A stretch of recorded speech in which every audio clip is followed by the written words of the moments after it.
Connu pour avoir vécu des expériences extrêmes, Sylvain Tesson a toujours tenté de repousser ses propres limites.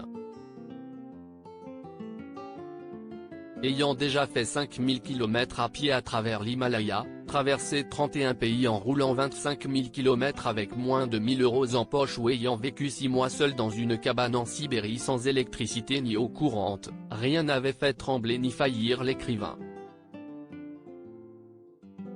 Pourtant, il a frôlé la mort le 21 août 2014 en chutant bêtement alors qu'il passait une soirée avec des amis chez l'auteur Jean-Christophe Rufin qui vit non loin du Mont Blanc. Alors qu'il célébrait la sortie de son livre Bérésina, l'écrivain habitué à escalader sans protection montagne, immeubles et églises était tombé d'un gouttière alors qu'il venait d'escalader le bâtiment. Christophe Rella, directeur opérationnel des éditions Guérin à Chamonix, précisait pour sa part que l'accident avait eu lieu en sortant du restaurant, où il fêtait la remise de son manuscrit aux éditions Guérin. Ce soir-là, Sylvain Tesson, qui avait perdu sa maman Marie-Claude Tesson et quelques semaines plus tôt, faisait une chute de plus de 10 mètres aux conséquences catastrophiques. Après 10 jours dans le coma, l'écrivain se réveille et comprend qu'il a les vertèbres et le crâne en miettes. Sourd d'une oreille, il a également perdu le goût et un côté de son visage est paralysé.